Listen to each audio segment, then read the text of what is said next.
ನಿನ್ನಲ್ಲಿದ್ದ ಶಕ್ತಿಯನ್ನು ಅರ್ಥ ಮಾಡ್ಕೋ. ನೀನು ಹುಟ್ಟಿರ್ತಕ್ಕಂಥದ್ದು ನೀನೊಬ್ಬನ ಮುಕ್ತಿಗೋಸ್ಕರ ಅಲ್ಲ, ಈ ಪ್ರಪಂಚದ ಕಷ್ಟ ಕಾರ್ಪಣ್ಯಗಳನ್ನ ಒಂದು ಜನಗಳನ್ನ ಕಷ್ಟ ಕಾರ್ಪಣ್ಯದ ಹೊರಗಡೆ ತಂದು ಜನಸೇವೆ ಮಾಡ್ಲಿಕ್ಕೋಸ್ಕರ ಅಂತ ನಾವೆಲ್ಲರೂ ಸಾಮಾನ್ಯರೆಲ್ಲ ಕೇಳ್ಕೊತಾ ಇರ್ತೀವಿ.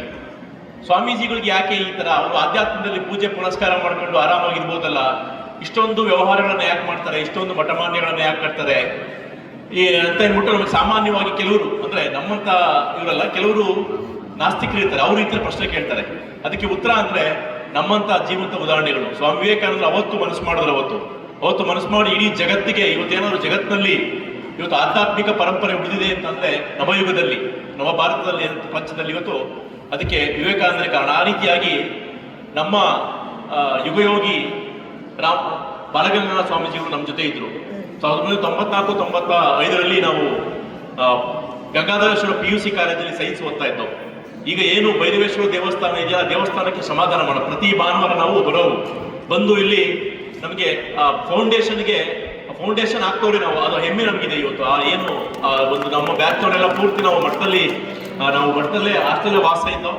ನಮ್ಮನ್ನೆಲ್ಲ ಸ್ವಾಮೀಜಿಗಳು RTB ನಮಗೆ ಬಸವರಾಜ್ ಸರ್ ನಮಗೆ ವಾರ್ಡನ್. ಅವಾಗ ನಮ್ಮನ್ನೆಲ್ಲ ನಾವು ಅವಾಗ ಸೀನಿಯರ್, ನಾವು ಸೆಕೆಂಡ್ PUC ಅವಾಗ 94-95ರಲ್ಲಿ ನಾವು 95-96ರಲ್ಲಿ ನಾವು ಅವಾಗ ಇದು ಅವಾಗ ಇದು ಫೌಂಡೇಶನ್.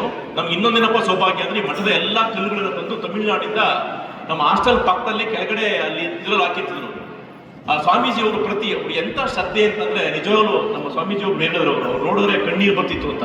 ಅವ್ರ ಆ ಮುಖದಲ್ಲಿ ಎಷ್ಟು ಮುಗ್ಧತೆ ಇತ್ತು ಅಂದ್ರೆ ನಮ್ಗೆ ಅದೃಷ್ಟ ಏನಪ್ಪಾ ಅಂತ ನಾವು ರಾಷ್ಟ್ರವರೆಲ್ಲ ಬಂದು ವಾರಕ್ಕೆ ಒಂದ್ಸಲ 2 ಸಲ ಸ್ವಾಮೀಜಿ ಬಂದು ನಿಂತ್ಕೊಂಡ್ಬಿಡೋರಲ್ಲಿ, ಕೊಡೆ ಇಟ್ಕೊಂಡು ನಿಂತಿರೋರು ಬರುವಾಗ ಅವ್ರು ಬಂದು ಎಲ್ಲ ಕಲ್ಲುಗಳೆಲ್ಲ ನೋಡ್ಕೊಂಡು ಬಂದು ಎಲ್ಲ ನೋಡ್ಕೊಂಡಿದ್ರು. ನಾವು ಅವ್ರನ್ನ ಸ್ವಾಮೀಜಿ ನೋಡ್ಕೊಂಡು ಹೋಗೋ ನಮ್ಗೆ ಪ್ರತಿ ಸಲ ನಮ್ಮ ಕಾಲೇಜ್ಗೆಲ್ಲ ಬರೋರು ಅವಾಗ. ಮತ್ತೆ ಆ ಕಲ್ಲುಗಳು ನೋಡೋಕ್ಕೋಸ್ಕರ ಸ್ವಾಮೀಜಿಗಳು ಅದು ಫೌಂಡೇಶನ್ ಹಾಕೋಸ್ಕರ ಅವಾಗ ಅಷ್ಟು ಶ್ರದ್ಧೆ ಅವ್ರಿಗೆ. ಎಷ್ಟು ಅಂದ್ರೆ ನಿಜವಾಗ್ಲೂ ಅಂತ ಪುಣ್ಯ ಪುರುಷರಿಂದ ಇವತ್ತು ನಾವು ನಮ್ಮ ಮಾವ ಒಬ್ಬರು ನನಗೆ ಚುಂಚನಗಿರಿ ಮಠಕ್ಕೆ ತಂದು ಬಿಟ್ಟರು. ನಮ್ಮ ಮನೇಲಿ ಬಹಳ ತುಂಬಾ ಕಷ್ಟ ನಮಗೆಲ್ಲ, ನಮ್ಮ ಅಪ್ಪ ಅಮ್ಮ ಎಲ್ಲ ಊಟಕ್ಕೆ ಬಹಳ ಕಷ್ಟ ಇರ್ತಕ್ಕಂಥ ಪರಿಸ್ಥಿತಿ ಇತ್ತು. ಅಂಥದ್ರಲ್ಲಿ ತಂದು ಸೇರಿಸಿದಾಗ ನಮಗೆ ಅವರು ಆಶ್ರಯ ಕೊಟ್ಟರು, ಅವರ ದರ್ಶನವನ್ನು ಪಡ್ಕೊಂಡು ನಾವು ಇವತ್ತು ಶ್ರದ್ಧೆ ಏನಾದರೂ ನಾವು ಇವತ್ತು ಜೀವನದಲ್ಲಿ ಇವತ್ತು ಶ್ರದ್ಧೆ ಕಲ್ತಿದ್ವಿ, ಸ್ವಲ್ಪ ಆಧ್ಯಾತ್ಮಿಕವಾಗಿ ನಾವು ದುಃಖದ ಸಮಯದಲ್ಲಿ ಭಗವಂತನ ನೆನೆಸ್ಕೊತೀವಿ ಅಂತಂದ್ರೆ ಅದಕ್ಕೆ ಈ ಚುಂಚನಗಿರಿ ಮಠ ಅಂತ ನಾನು ಕೇಳ್ಕೊತೀನಿ. ಅದೇ ಸಮಯದಲ್ಲಿ ಅದಕ್ಕಿಂತಲೂ ಬಹಳ ಪ್ರಮುಖವಾಗಿರ್ತಕ್ಕಂಥದ್ದು ನಾವು ನಮ್ಮ ಮಹಾಗುರುಗಳನ್ನ ಈಗ ಇರ್ತಕ್ಕಂಥವ್ರು ನಾವೆಲ್ಲ ನಮ್ಮ ಸರ್ಕಲ್ ಅಲ್ಲಿ ನಮ್ಮ ನಡುವೆ ಇರ್ತಕ್ಕಂಥವ್ರು ಯಾಕಂದ್ರೆ ಅಂದ್ರೆ ಕರ್ನಾಟಕದ ಐನ್ಸ್ಟೀನ್ ಅಂತ ಕರಿತೀವಿ. ನಮ್ಮ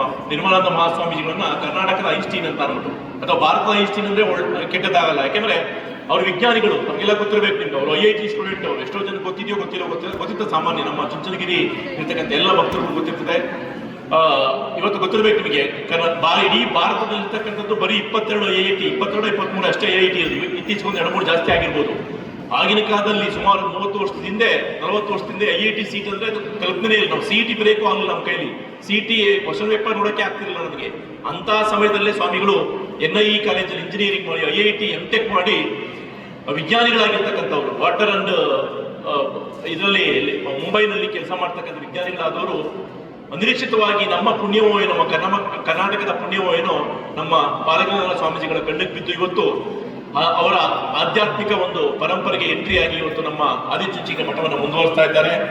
ಇವತ್ತು ನೋಡಿ ಎಷ್ಟು ಅಂದ್ರೆ ಅವರ ಹೆಸರು ಹೇಳಿದ್ರೆ ಇವತ್ತು ಕೋಟ್ಯಾಂತರ ಜನ ಇವತ್ತು ಮುಂದೆ ಬಂದು ಈ ಒಂದು ಸಂಸ್ಥೆಗೆ ಸಹಾಯ ಮಾಡಲಿಕ್ಕೆ ಮುಂದೆ ಬರ್ತಾರೆ. ಅಂತ ಯುಗಯೋಗಿಗಳವರು ಇವತ್ತು ಏನು ಬಾಲಗಂಗಾಧರ ಸ್ವಾಮೀಜಿಗಳ ಆಶೀರ್ವಾದದಿಂದ ಅವ್ರಿಗೆ ಇರ್ತಕ್ಕಂಥ ಅತೀವ ಗುರುಭಕ್ತಿ ನೋಡೋದು ನನಗೆ ಬಹಳ ಸಂತೋಷ ಆಗ್ತದೆ. ಎಷ್ಟು ಅವ್ರು ಎಲ್ಲೂ ಕೂಡ ನಾನು ಸುಮಾರು ಅವ್ರನ್ನ ಫಂಕ್ಷನ್ ನೋಡ್ತಾ ಇರ್ತೀನಿ. ಅವ್ರು ನೋಡಿದ ಪ್ರತಿಯೊಂದು ಫಂಕ್ಷನ್ ಅಲ್ಲೂ ಕೂಡ ಅವರು ಗುರುಗಳನ್ನ ಎಷ್ಟು ಅತ್ಯಂತ ಒಮ್ಮನಸ್ಸಿನಿಂದ ಅವರು ನೆನಪು ಮಾಡ್ಕೊತಾರೆ ಅಂತಂದ್ರೆ ಗುರುಭಕ್ತಿ ಏನು ಅಂತ ನಮ್ಮ ಗುರುಗಳು ನೋಡಿ ನಾವು ಕಲಿಬೇಕು. ಹಾಗಾಗಿ ಪ್ರಪಂಚ ಇರೋವರೆಗೂ ಅವರ ಹೆಸರು ಶಾಶ್ವತವಾಗಿರ್ತದೆ. ನನ್ನಂತ ಸಾವಿರಾರು ಬಡ ವಿದ್ಯಾರ್ಥಿಗಳಿಗೆ ಸುಮಾರು 70-80 ವರ್ಷಗಳಿಂದ ಇಲ್ಲಿ ವಿದ್ಯೆಯನ್ನು ನೀಡ್ಕೊಂಡು ಬಂದಿದೆ, ಇವತ್ತು ಕೂಡ ಪಡಿತಾ ಇದ್ದಾರೆ. ಅಂಥದ್ರಲ್ಲಿ ನಮ್ಮ ಜಯಪ್ರಕಾಶ್ ಗೌಡ್ ಸರ್ ಹೇಳಿದಂಗೆ ನಾವು ಕೂಡ ಮಠದ ಸಂಪರ್ಕದಲ್ಲಿ ಇರ್ತೀವಿ. ನಮ್ಮ ಸೇವೆ ಯಾವತ್ತೂ ಕೂಡ ಮಠಕ್ಕೆ ಇರ್ತದೆ. ನಮ್ಮ ಕೈಲಿ ತನು ಮನ ಧನವನ್ನ ಕೊಡೋಕೆ ಆಗಲ್ಲ. ನಮಗೆ ಗೊತ್ತಿರ್ಬೇಕು, ನಮಗೆ 1895ರಲ್ಲಿ 93-94ರಲ್ಲಿ ವಿವೇಕಾನಂದರು ಹೇಳವ್ರೆ ಭಾರತೀಯರಿಗೆ ಧನ ಗುಣ ಕಡಿಮೆ ಅಂತ. ಹಂಗಾಗಿ ವಿವೇಕಾನಂದರು ಯಾಕೆ ನಮ್ಮ ಅಮೆರಿಕಕ್ಕೆ ಹೋಗ್ತೀವಿ ಅಲ್ಲಿ ದುಡ್ತಾರಕ್ಕೆ ಅಂತ ಅಂದ್ಬಿಟ್ಟು ನಾವೆಲ್ಲ ಹೇಳ್ತೀವಿ ಸುಮ್ಮನೆ. ಆದ್ರೆ ಯಾರು ಕೂಡ 10 ರೂಪಾಯಿ ಜಮೀನು ತೆಗೆದುಕೊಡಲ್ಲ. ಅಂತ ಒಂದು ಭಾರತೀಯರ ಒಂದು ಇದೆ, ಅದು ದಾನ ಗುಣ ಕಡಿಮೆ. ಸಂಪತ್ತೆಲ್ಲ ಇರ್ತದೆ, ಆದ್ರೂ ಕೂಡ ಕೊಡೋಕೆ ನಮ್ಗೆ ಇಷ್ಟ ಇರಲ್ಲ. ಆದ್ರೂ ಕೂಡ ಅಂಥದ್ರಲ್ಲೂ ಕೂಡ ಅಂಥ ನಡುವೆನೂ ಕೂಡ ಇವತ್ತು ಅಷ್ಟೋ ತಗೊಂಡು ಇವತ್ತು ದೊಡ್ಡ ಮಠವನ್ನೇ ಇವತ್ತು ಇಂಟರ್ನ್ಯಾಷನಲ್ ತಗೊಂಡೋಗ್ತಾ ಇದೆ.